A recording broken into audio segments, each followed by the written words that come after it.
Carrie sat in the corner of the scrapyard, her small body curled into a rusted old wheelchair. The metal squeaked every time the wind blew. But she didn't move. She hadn't moved her legs in over 15 years, not because she didn't want to, but because she couldn't. Her planet, Draloon 5, was known for its advanced technology, but not for its kindness. Those born with weaknesses or disabilities were left behind. Kari had been abandoned when she was just a child. Her legs had stopped working after a sickness no one bothered to name. Her parents disappeared, the doctors gave up, and the world moved on. Only the junkyard owner, a greedy alien named Korth, had taken her and not out of care, but because she could still count and fix broken wires with her hands. She sat near the fence every evening, watching the stars and hearing the laughter of others far away. She often wondered, what does it feel like to run, to dance, to walk even one step?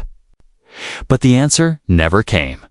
One day, the sound of metal footsteps reached her ears. It wasn't Korth, and it wasn't one of the scrapyard guards. She slowly turned her head, our long blue hair falling over her shoulder.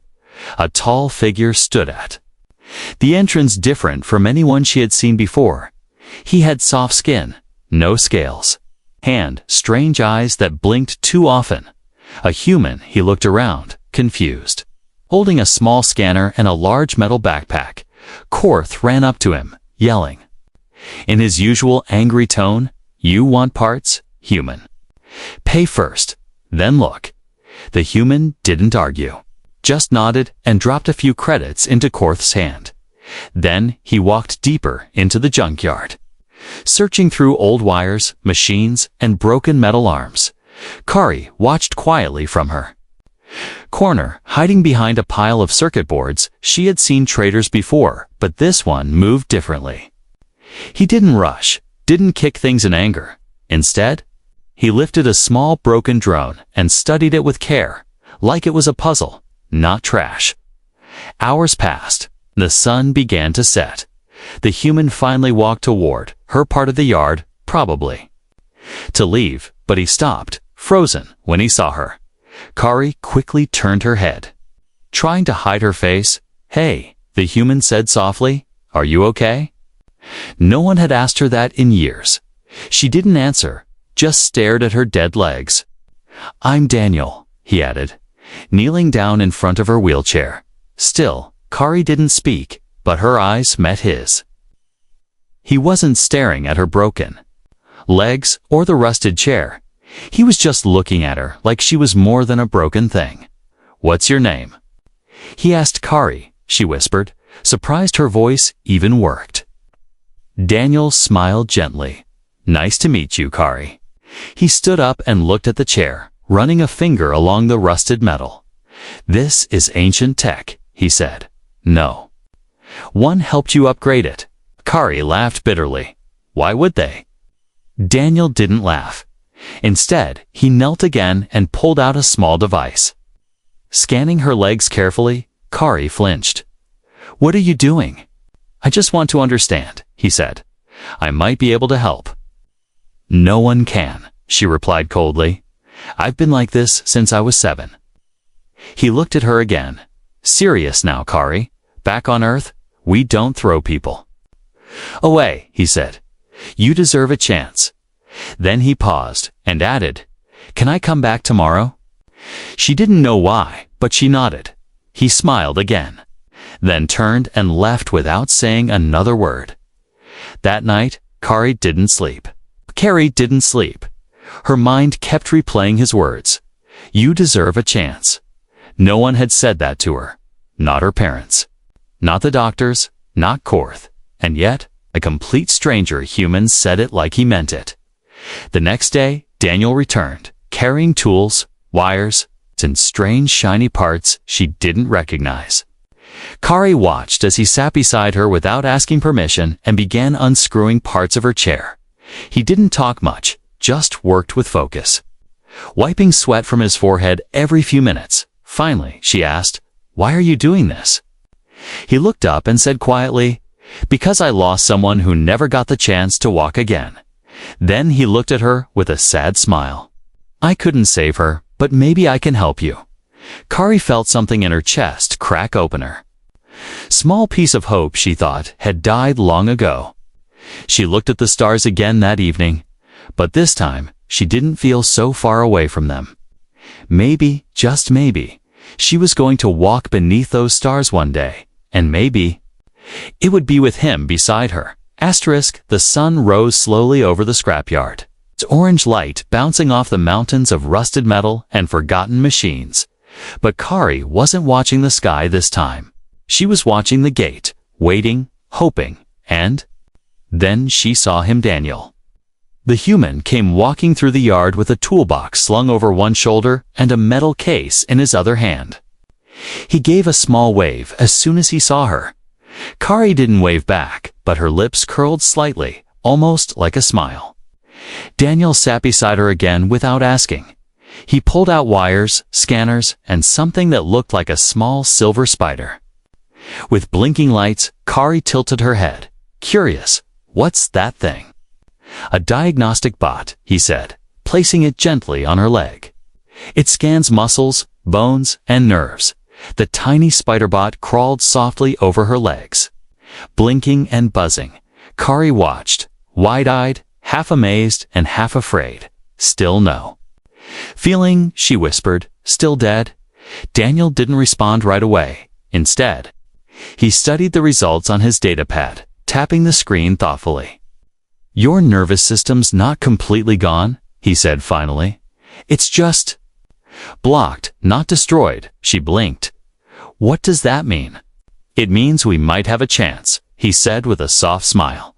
If we use the right tech, your brain could talk to your legs again through machines. Kari stared at him, speechless. Machines? She repeated, like robotic legs. Daniel nodded, exactly.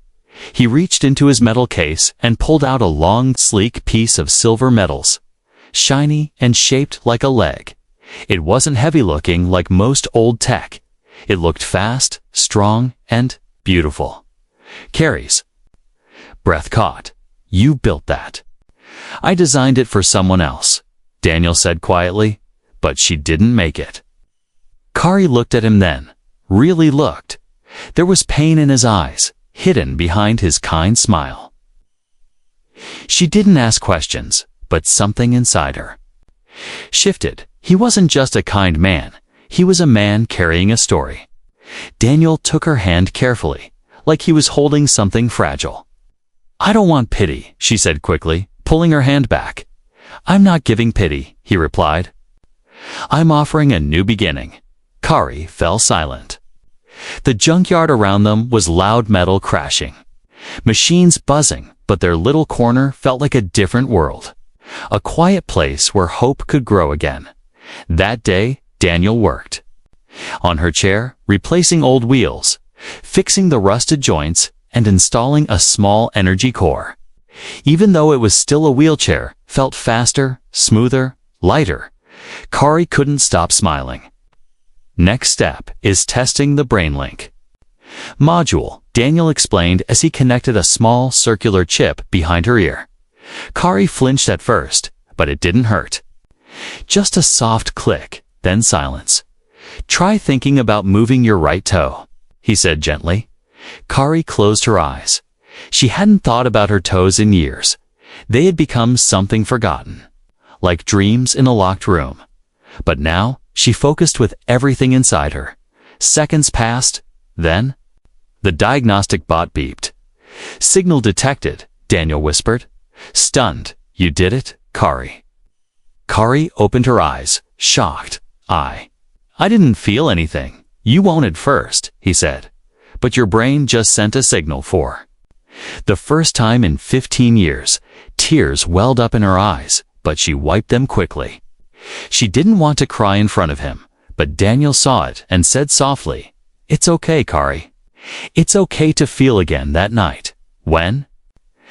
Daniel left. Kari didn't go back to her usual dark corner. Instead, she rolled to the edge of the yard and looked at the stars again. But this time, she wasn't just wishing. She was planning. The next morning, Kari surprised everyone, including herself, by waiting near the gate for him. When Daniel walked in, she said, "I'm ready." "Ready for what?" he asked with a grin. "For my legs," she said with steady eyes. "I want to walk." Daniel's face lit up like the rising sun. He nodded and reached into his bag, pulling out a new part of the exoframe he'd been building. "You'll walk," he said with confidence. "But not just walk. You'll run, jump, climb, whatever you want." Kari's heart raced. For so long, she thought her story had ended at age 7. But now, with the help of one human, one stranger who saw her as more than broken, her story was beginning again. And for the first time in over a decade, she whispered to herself, "I'm not just a girl in a rusted wheelchair." Daniel cleared a small space in the corner of the scrapyard, right beside Kari's usual spot. He laid out tools, cables, and metal frames like an artist preparing for his greatest painting. But this was no painting. This was a miracle in progress. Kari watched silently, her eyes moving across strange gadgets and smooth alloy pieces. Every tool had a purpose. Every part had a meaning. She had never seen anyone work with such care, not for money, not for glory, but for her. Daniel picked up one curved metal part and held it next to her leg. "It will go around your thigh like this," he said, "and connect to the joint here." Kari leaned forward, her heart pounding. "It looks beautiful," she whispered, touching the cool surface. Daniel chuckled softly. "It's not just for looks. Sit strong, lightweight, and fast." She had dreamed of walking since childhood, but this was more than a dream. This was something real, something close. They worked together every day. Kari helped where she could, passing tools, testing responses, learning the code Daniel used to link the robotic system to her mind. Sometimes she asked questions, other times she just watched him work. But each day, she felt herself growing braver. Daniel called the project Project Phoenix. Why that name? She asked one afternoon, wiping sweat from her forehead. He looked up, smiling. "Because like the phoenix, you're going to rise again from the ashes of your old life." Kari went silent, the words staying with her long after he said them. One evening, while testing the lower joint module, Daniel looked serious. "There's something you should know," he said, placing the leg module down. Kari's heart dropped. "What is it?" "If this fails, you might feel pain or nothing at all," he said. "It could disappoint you, Kari. But if it works, your life will never be the same." She looked into his eyes, firm and steady. "I'm already in pain," she said. "And I've already been disappointed by everyone else, but not by you." Daniel gave a soft nod, then opened a small box. It held 2 circular ports, glowing gently. "These will be implanted just above your hips," he said. "They'll connect your nerves to the system." Kari swallowed hard. It felt terrifying and thrilling. "Will it hurt?" she asked. "A little," he admitted. "But I'll be careful, and I'll be here the whole time." They waited until nightfall, when the scrapyard was quiet and no one would disturb them. Daniel used a small numbing spray and began attaching the neural ports. Kari clenched her jaw, gripping the chair handles. It wasn't unbearable, but it wasn't easy either. When he finished, he gently touched her shoulder. "You did amazing," he said. Kari exhaled, smiling through the pain. "I didn't scream. You're tougher than most soldiers I know," he replied with pride. The next few days were full of testing. The robotic legs, now complete, were sleek and silver, shaped like real limbs, but with small glowing lights running down the sides. They attached smoothly to the neural ports. Waiting for her command, Daniel handed her a small tablet with the first activation command. "This will power them up," he said. "Once you press this, there's no going back." Kari stared at the button, her finger trembling. 15 years in a wheelchair.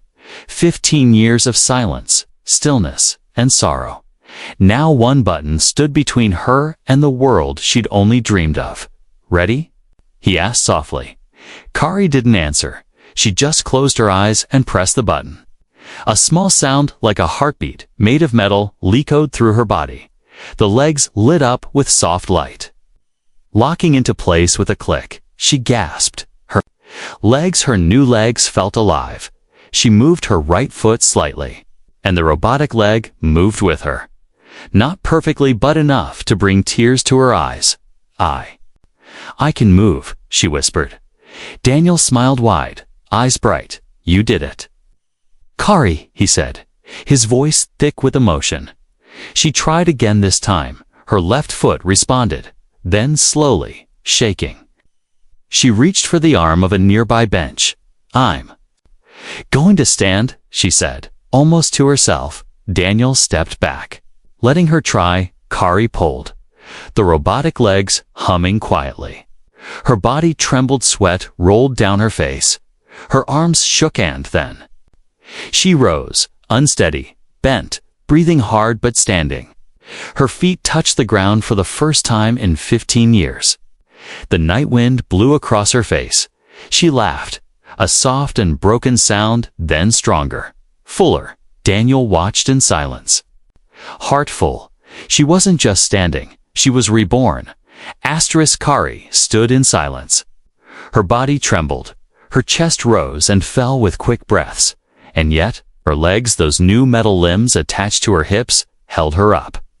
For a moment, she didn't believe it was real. She reached down slowly and touched her knee. It was metal, smooth and cold, but it was hers.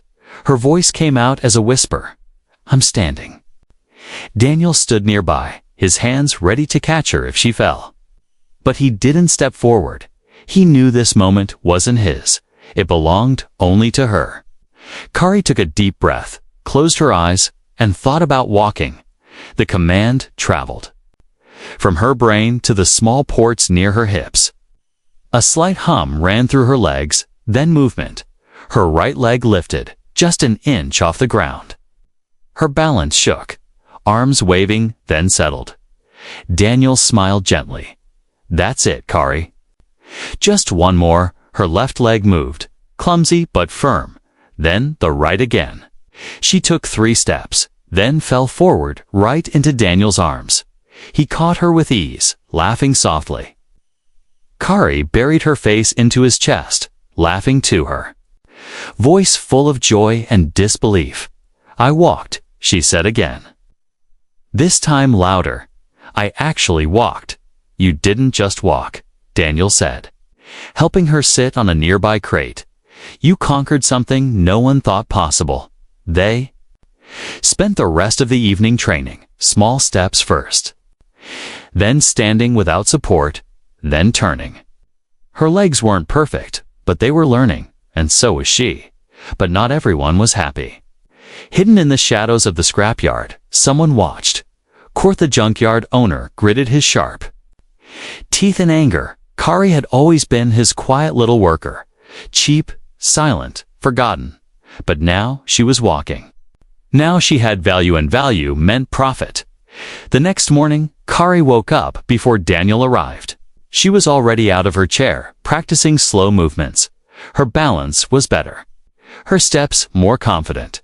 Daniel entered with breakfast in one hand and spare wires in the other. He paused when he saw her walking back and forth. His eyes lit up. "Look at you," he said proudly. "Walking like it's nothing." She laughed. "Sitting on the edge of a crate, walking feels strange," she said, "like flying but without wings. Soon you'll be running." He smiled, "and dancing. And climbing mountains if you want." But that moment of peace didn't last long. Loud stomping echoed through the yard. Several large aliens in armor marched toward them, Korth at the front, his eyes full of greed. "What is this?" Korth shouted, pointing at Kari. "You gave her weapons. Legs like that. They're worth a fortune." "They're not weapons," Daniel said calmly, stepping in front of Kari. "They're hers. She belongs to this yard," Korth growled. "She's mine." Kari stood up. Her voice was firm. I'm not yours. Not anymore. You were broken. Korth snapped. I gave you food, a place to sleep. You gave me chains. She replied, now I walk, and I choose where I go. One of Korth's guards stepped forward, his hand reaching for the control module Daniel had installed on her back. In a flash, Kari turned and kicked hard. Her robotic leg smashed into the alien's chest, sending him flying. The other guards stepped back in shock. Daniel pulled a small device from his pocket and pointed it at the module. If any of you come closer, he warned, I'll disable the legs before you can steal them. Korth's eyes narrowed. You'll regret this, human? No, Daniel said coldly. You'll regret turning a girl into a prisoner. The thugs left, but not without giving one final glare. Kari stood beside Daniel, her chest rising. With both fear and power, I didn't mean to hurt him, she said, her voice shaking. You protected yourself, Daniel said gently. That's strength. That night, Kari didn't sleep. She kept thinking, what if they returned? What if they tried to break her legs, take them apart, sell her again? She looked at the stars through the broken roof above her, but this time she wasn't dreaming of walking. She was dreaming of freedom, Daniel, she whispered as he slept. Nearby, let's leave this place. He opened one eye, surprised. Leave. There's nothing for me here, she said. I want to see the world. I want to use these legs for something good. He looked at her for a long time, then nodded. Tomorrow, he said, we start preparing, and Kari smiled. Not because she had legs, but because now she had a future. The scrapyard looked calm in the morning light. Birds flew low over the rusted towers, and machines buzzed softly as they powered up. But something was wrong. Kari felt it before she saw it, a quiet pressure in her chest, a strange silence in the air. Daniel was working inside their small shed, modifying her leg modules for better balance. Kari stood outside, taking slow steps along the dusty path. Practicing turns and crouches, she had improved fast, too fast, and now that progress had drawn eyes dangerous ones. She heard the sound before she saw them, a low rumble, not like machines but like footsteps, heavy, fast, and coming from the east wall. She turned just in time to see 3 figures jump over the junk pile. They were covered in dark cloaks, but their glowing eyes gave them away. Mercenaries. Kari didn't wait to ask questions. She turned and sprinted to the shed, her robotic legs humming with power. Daniel, she shouted, her voice sharp. They're here? Daniel looked up, dropping the tool in his hand. He grabbed his datapad and rushed outside. The mercenaries were already close to close. They want the legs. Kari yelled. Standing behind him, Daniel activated the security field around her. A blue shimmer forming in the air. You'll have to go through me, he shouted at the attackers. The lead mercenary laughed. We don't need you, human, he said. We just want the tech hand. She's wearing it. Kari clenched her fists, her legs adjusting automatically into a defensive stance. Daniel tapped rapidly on his datapad, linking Kari's nervous system into combat mode. She can walk, Daniel said with a smirk. But did you know she can fight too? The mercenaries charged. Kari moved without thinking, her training kicking in. She dodged the first swing, jumped back, and kicked the attacker in the stomach. The force knocked him into a pile of scrap. Sparks flew, metal clanged, and the other? 2 came at her from both sides. Daniel shouted, duck. Kari dropped instantly, and a wrench flew over her head, thrown by Daniel. It hit one mercenary in the face, hard. The last one grabbed Kari's arm, trying to disconnect the leg joint. Oh, she screamed and twisted, sending an elbow into his jaw. He staggered back, then pulled out a shock blade. Daniel ran forward, grabbing a pipe from the ground. The mercenary raised the blade, but Kari spun, using the power in her legs to slam into his side. He flew into the shed wall, unconscious. The fight was over. 3 mercenaries on the ground, one of them groaning, the others not moving. Kari stood, her chest heaving, her knees shook not from fear, but from real strength. She looked down at her hands, her arms, her legs. She had fought. She had won. Daniel walked to her, brushing dust from her shoulder. "Are you okay?" Kari nodded. Slowly, they tried to take them. "My legs, they won't stop," Daniel said quietly, looking around. "This place isn't safe anymore."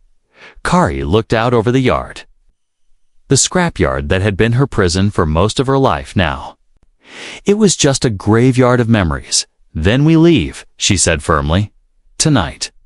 They spent the rest of the day preparing. Daniel packed his tools, spare parts, and a stolen land speeder they had secretly repaired over weeks. Kari helped. As much as she could, lifting crates, scanning supplies, checking maps. She wasn't the girl in the rusted wheelchair anymore. She was someone else now, as the sun dipped below the horizon. They loaded the last crate onto the speeder. Kari took one last look at the scrapyard. The place that had taken so much from her yet had somehow led her to freedom. Daniel climbed into the driver's seat. Kari sat beside him, her fingers brushing over the dashboard. "Are you ready?" he asked. She turned to him and smiled. "I've never been more ready." They powered up the speeder, the engine growling to life. Dust rose behind them as they raced through the broken gates, into the unknown. Into a galaxy that had forgotten her, but now she was going to make sure it remembered. The stars blurred past them as the land speeder raced through the empty wastelands. Kari sat quietly in the passenger seat, wind brushing against her face. Her robotic legs hummed gently. A constant reminder of how far she had come, but this time, she wasn't running away. She was running towards something. Daniel drove fast, but his eyes kept checking the rear screen. He didn't need to say anything. I already knew they were being followed. Korth wouldn't let her go, not after seeing her walk. Not after realizing her legs were worth more than everything in his junkyard. "I've marked a small city." On the map, Daniel said over the engine noise. "Lots of alien traffic. Lots of places to hide." Kari nodded, gripping the side rail. "We don't need to hide forever," she said softly. "We just need time to become stronger." They reached the city by nightfall. It was loud, chaotic, and filled with neon lights flashing across alien signs and crowded streets. Kari stepped out of the speeder and felt the ground beneath her feet. The surface was uneven, but her legs adjusted automatically. Every step felt stronger, smoother, more hers, for the first time she walked through a crowd without stares of pity or judgment. Most people didn't even notice her, and that in itself was freedom. Daniel found them a small room above a noisy noodle shop run by an old alien couple. They didn't ask questions. And they didn't care that Kari had robotic legs. They just handed over the keys, and Daniel paid with what little credits they had left. Inside, Kari sat by the window, looking at the busy street below. Her legs rested on a crate, soft lights blinking under her trousers. Daniel sat across from her, studying her with quiet pride. "You're getting faster," he said. Kari smiled. "I know, I made an upgrade module for your reflexes," he added, handing her a chip the size of a coin. "If we install this, you'll move even quicker." Almost like instinct, Kari took the chip in her hand, turning it slowly. She still remembered what it felt like to be helpless, to sit in the dust and dream of walking. And now Daniel was offering her more than just walking. He was offering power. But before she could reply, a sharp alarm blared from Daniel's comm device. He rushed to check it, his face darkening. "They found us," he said quietly. Kari's heart skipped. "How?" "The bounty," he said, showing her the screen. Her photo was there, along with glowing alien text, "Experimental legs." The description said, "Reward, 20,000 credits." Kari stood quickly, her legs locking into a defensive stance. "Then we leave," she said. But Daniel shook his head. Running won't work anymore, Kari. They'll follow us wherever we go. Unless what? Unless we show them you're not prey, he said. You're not someone to hunt, sure, someone to fear. The next morning, Kari did something she never imagined. She stepped into an underground training arena, a place where aliens came to test their strength, earn respect, or lose it. Daniel stood in her corner, quiet, watchful. The crowd stared as she walked into the center. Some laughed, seeing her small size. Her glowing legs, others whispered, recognizing the bounty on her head. Her opponent was twice her size, covered in armor. Claws clicking against the stone floor, Kari didn't flinch. She adjusted her stance, just like Daniel taught her. The bell rang. The alien charged.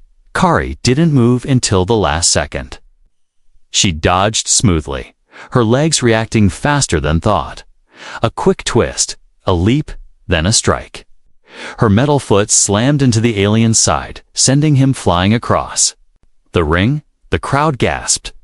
Daniel smiled, whispering, "Run, Kari, run." But Kari didn't run. She stood tall, facing her fallen opponent. He rose again, angry now, and attacked with fury. But Kari moved like lightning, blocking, dodging, striking. Within minutes, Sit was over. The alien collapsed. Groaning, defeated, silence filled the arena, then a slow clap, then more. The crowd began to cheer, not just for her victory, but for her strength. Her courage. Kari left the arena with her head high. Not because she won a fight, but because she sent a message. She wasn't a broken girl in a wheelchair anymore. She was something else now, back in their room. Daniel handed her the reflex chip again. "Still want it?" Kay smiled. "Yes," she said, "but not to run. I want it to chase my future." The city lights glowed in the distance. Kari stood on the rooftop of a tall building, her metal legs perched on the edge. Wind brushing through her long dark hair below. The streets buzzed with speeders and crowds, but her eyes were fixed on one building. A cold gray tower guarded by armored aliens. Inside that tower was Daniel, kidnapped, trapped, and wounded. It had happened too fast. After her arena fight, her name spread like fire. People cheered for her, but others took notice. Bounty hunters came not for her, but for Daniel. They knew if they took the human, she would come running, and she did. Kari crouched low, her fingers touching the rooftop edge. She whispered to herself, "I walked because of him. I stood because of him. And now, fight for him." She activated the reflex chip Daniel had given her. Her eyes flashed, her legs surged with energy. She ran, jumped, flew across rooftops. She moved like lightning. Her legs absorbed shock. Her body twisted and turned mid-air when she landed on the enemy roof. Her metal feet cracked the cement. 2 guards rushed her. She didn't hesitate. She kicked the first in the stomach, sending him flying into a wall. The second aimed a blaster. She ducked and spun. Sweeping his legs from under him, he hit the ground hard, knocked out cold. Kari burst through the stairway door. Inside, alarms blared, red lights flashing. She ran down the hall, dodging shots, using her legs to bounce off walls, slide under fire. Every movement felt natural, perfect, unstoppable. She reached the cell block and saw him, Daniel, tied to a metal chair. His face bruised, his arm bloody. His eyes widened when he saw her. "Kari," he whispered. "No, get out of here." She smiled, even through the smoke and gunfire. "Too late," she said. "You're not the only one who saves people." Now, 2 guards stepped forward, but Kari didn't wait. She rushed forward, punching one in the chest, flipping over the other, and disabling them with clean, sharp blows. She grabbed the chair, ripping off the chains like they were paper. Daniel leaned on her, barely able to stand. "I knew you'd come," he whispered. "I always will," she replied, lifting him over her shoulder. "You gave me legs," she said. "Now I give you everything." They moved fast, Kari carrying him through the corridors. More guards appeared, but this time, Kari didn't run. She fought, dodged, defended. She didn't just want to survive, she wanted him to survive. They reached the rooftop again, but an enemy dropship hovered above, a spotlight flashed, and a loudspeaker boomed, "Hand over the human, and you live." Kari placed Daniel down gently. She looked up at the ship. Then at her legs his gift, her strength, she bent her knees. Took one deep breath and launched, straight up, through the air. Toward the ship, she landed on the wing, ripped off a panel, and pulled wires out with sparks flying everywhere. The ship shook, tilted, then crashed into the next building with a fiery explosion. Kari dropped down with perfect balance, flames lighting the sky behind her. Daniel stared at her, half in shock, half in awe. "You really jumped onto a ship," he said, coughing. Kari smiled, kneeling beside him. "And you really gave me wings," she said softly, "so I used them." They left the rooftop in a stolen speeder. Kari drove this time, while Daniel leaned back, weak but alive, as they passed the edge of the city. Daniel reached out and touched her hand. "I built you legs," he said, "but you, Kari, you became something more." She looked at him, her voice quiet.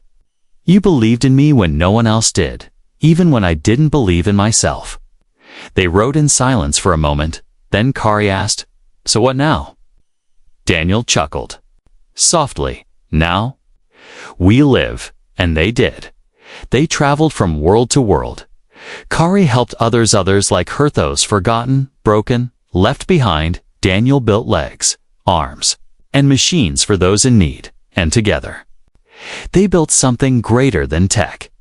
They built hope. Years later, people across the galaxy would tell the story of the alien girl who couldn't walk. The girl left in a wheelchair for 15 years, and the one human who saw more in her than metal and wires. The one who gave her legs, and the one who taught her how to run. But the girl Kari, she would always say one thing: "I walked because of him. But I stood on my own, and when the world tried to take him from me, I ran back,